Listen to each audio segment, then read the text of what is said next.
if you watch this video, then you might learn something, or else.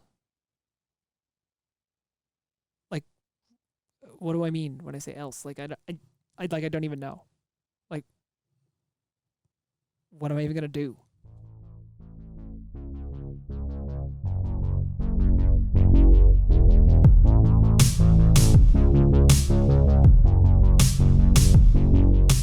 If you've been looking at the schedule, you know that this is Control Structures Week. And last video, we didn't exactly talk about any kind of like control structure, but we did talk about ways that we can ask questions of the various quantities and variables that we set in a program in order to understand their relationship to each other. In this video, we're going to look at a way that we can use those to actually determine different things to do based on the outcome of those questions. Now, we're going to be adding to our list of statements that we know that we can use in Python. And the statements that we know so far are things like expressions, function calls, function definitions. Today, we're going to add that control structure, the if statement. And of course, the fight goes on. Snakes are always battling cats. It's been happening since the beginning of time. However, today we are going to look at a more complex way that they can have different outcomes rather than just us saying, yes, true, one is greater than the other. No, it's not. No, they're not equal. We're going to look at this thing called the if statement.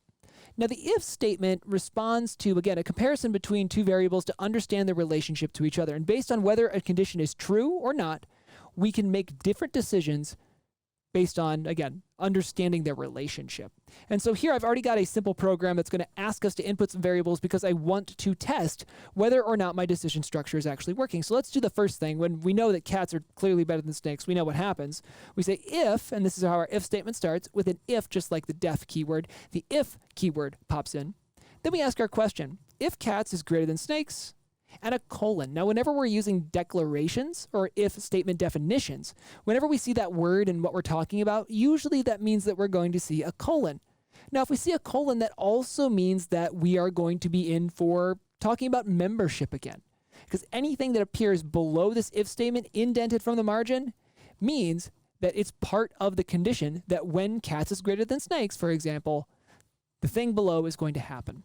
So I'm just going to print the thing that we know, which is cats are great.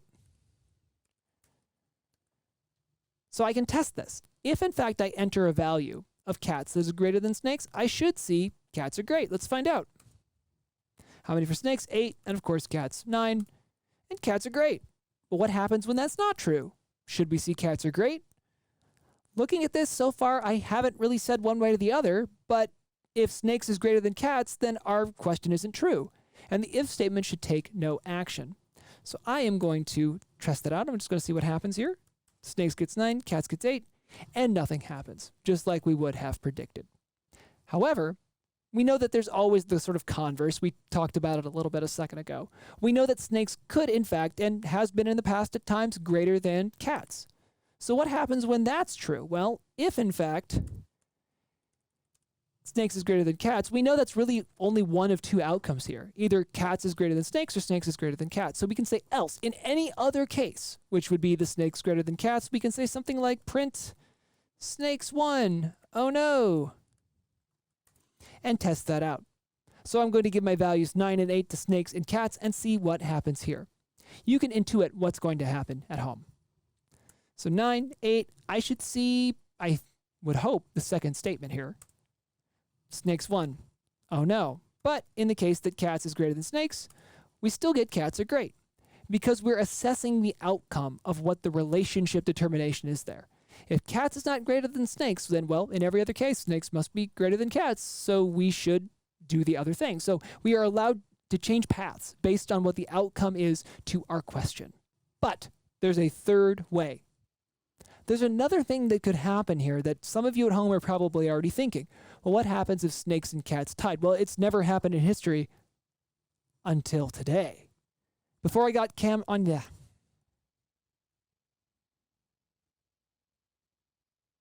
But there's a third way. Some of you at home may have already sort of intuited what's happening here, but it's possible that snakes and cats could tie. Now, it's never happened in history except for today. Before I got on camera, I got word that snakes and cats for the first time in history tied. They both got 9, and so we have to handle that now.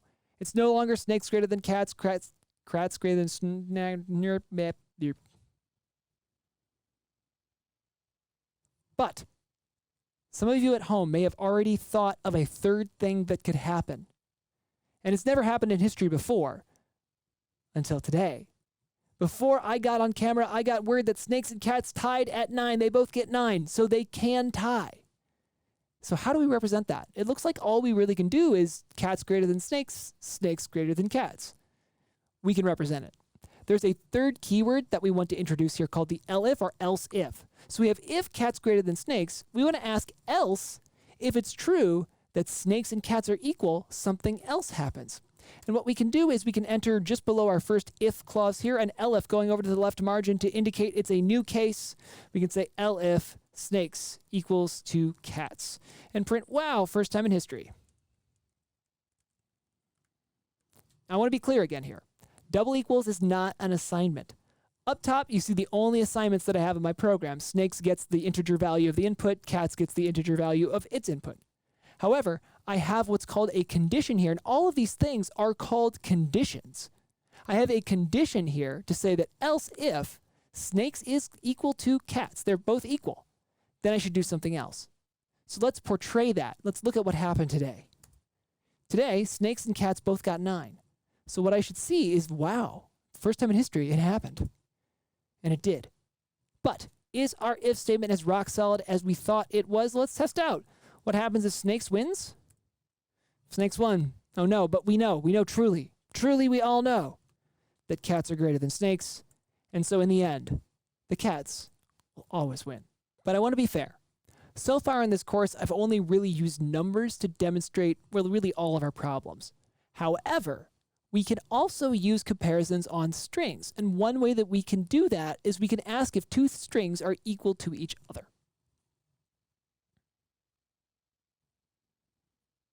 However, I want to be fair.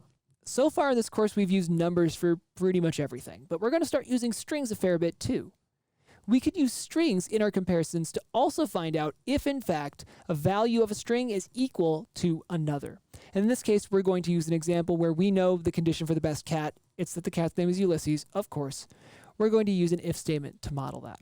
So if, in fact, name double equal Ulysses, we know that they print are the best cat. In every other case,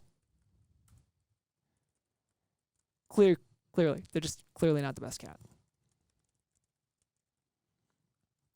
So let's test that. We just meet Ulysses, we see him on the street, we say, hey, what's your name? It says Ulysses, and it's the best cat, 100% best cat. There's another cat, though, on my street that I call Scoop, because I kind of want to scoop him up, take him home. What happens when I see Scoop on the street? Well, clearly it's a good cat, but it's not the best cat. But what if I want to carve out an exception for Scoop? What if I want to say, well, Scoop's a pretty good cat too? I can do the thing I did in the last example where I say elif, name equals Scoop, print, still pretty good. And to test that out, I'm going to scoop, and they're still pretty good. But again, we know the best cat, of course, is Ulysses. Of course, these were some easy examples, just to introduce the syntax. This week during our digital day and our lab, we're going to see some more complex examples of how these things can come together. We can increment variables, we can execute entire processes, we can really call external functions. We can do all sorts of stuff based on the outcomes of these questions that we're asking, and that's the power of the Boolean. The Boolean, even though it's just true or false, allows us to be able to say, in this particular case, we want to do one thing, in another very specific particular case, we want to do another, and in any case that doesn't fit these, we of course can elect to do yet a third, fourth, or fifth thing. So we're going to start to use these to shape the way that we can make different calculations or approach problems with extra clarity, because we now can accommodate a bunch of different outcomes.